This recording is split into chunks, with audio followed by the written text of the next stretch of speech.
The guy who tweeted that is named Rick Grinnell. Back in 2012, when he tweeted that, he was a Republican operative who had a very public habit of tweeting mean and frequently sexist things about the Obamas and about their kids, also about then Vice President Joe Biden, about prominent Democrats. He would also sometimes use his Twitter account to go after members of his own party as well. He repeatedly attacked former Republican Speaker of the House, Newt Gingrich. He liked to go after Newt Gingrich's wife. He would make fun of her hair. That was kind of his level of insult, insulting people's looks and their weight, attacking their families, particular venom for women in the public eye. He was a real nice guy. This became a little sticky, kind of, for Rick Grinnell when President Donald Trump surveyed the American landscape and decided that, above all other Americans, the best pick for ambassador to Germany would be that guy, Rick Grinnell. And there was talk when the nomination was announced that Grinnell's past behavior online might disqualify him from getting confirmed in the Senate because it was so mean and sexist and petty and ad hominem and gross. Turned out to be no problem, though, really. Ended up being smooth sailing. Mr. Grinnell and his archive of mean tweets were confirmed in the Senate with bipartisan support with votes to spare. Not a big deal, apparently. Right now, the current President Biden, is dealing with a confirmation speed bump for one of his nominees, though. Her name is Neera Tanden. She is President Biden's nominee to run the Office of Management and Budget, and her nomination drew immediate complaints from Republicans in the Senate, who complained, basically, that her past tweets about them were mean. They said her tweets about Republican lawmakers were too combative. They said her old tweets about them, long before she was a nominee, would just make it impossible for her to work with Congress. They would never work with her, given what she had tweeted. From the start, it looked as if Neera Tanden would receive few, if any, votes from Republican senators to confirm her to the job. In a 50-50 Senate, if every Republican votes against her, Neera Tanden would need every Democrat to vote in her favor in order to get confirmed. On Friday, Democratic Senator Joe Manchin announced that he won't vote to confirm Neera Tanden. He said it was because of her partisan statements on Twitter, and they would have he said those statements would have a toxic and detrimental impact on her work. Today, Maine Republican Senator Susan Collins also announced that Neera Tanden's tweets are a problem for her as well. She says they demonstrate that Ms. Tanden does not have the temperament to lead the OMB,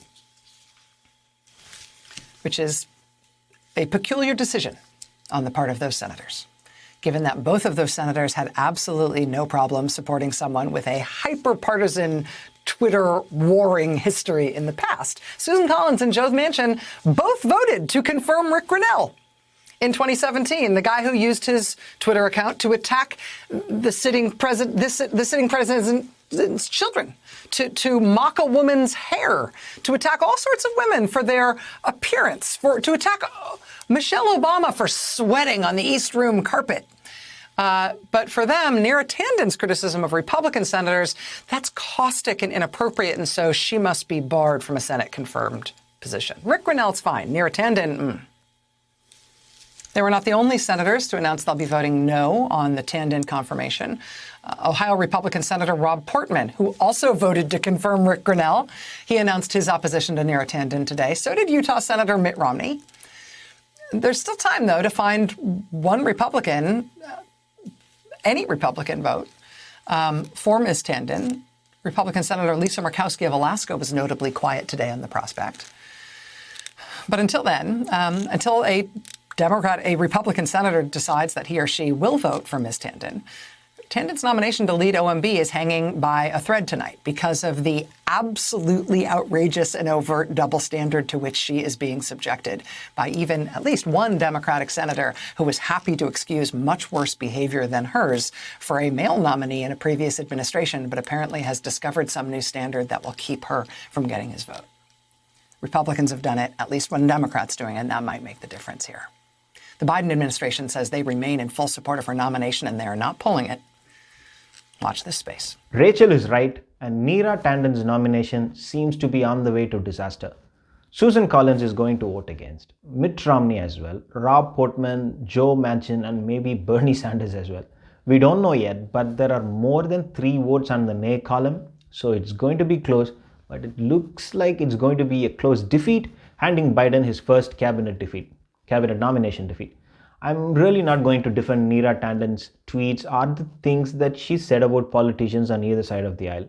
It was a call she made, or it was the tweets she wrote, and she has to own whatever that comes out of her actions. I don't have a problem with that. My problem is with the Republican preachers of this group who are now saying that Neera Tanden does not have the temperament to lead the Office of Management and Budget. What did they all do when Trump tweeted all those things for 4 long years? Why didn't they get together and release a letter condemning his actions? Where was Rob Portman then? What did Susan Collins do? What kind of action she took? Why did temperament did not matter then? Her past actions have demonstrated exactly the kind of animosity that President Biden has pledged to transcend, said Ms. Collins. Being bipartisan and being polite is a requirement for Democrats, but not for the Republicans. What about the Trump tweet and all those things he said about Mika Brzezinski and Joe Scarborough? Is that the kind of things that Americans should learn to live with? Was that okay for the leader of her party to say that about 2 journalists of national and international repute? What about the disparaging things Trump said about Angela Merkel, Emmanuel Macron, and how about his comments on Justin Trudeau, the Canadian Prime Minister? That's extreme rhetoric that damaged international relations once and forever. Where were the Republican standard bearers who are professing their love for decency now? How many of the 53 Republican senators came out and voiced their concern then? They never did. Now they are preaching to the Democrats using their nominees' past. Let Neera Tanden pay the price for her past, but do not let that happen before making sure that Republican senators own up to their past.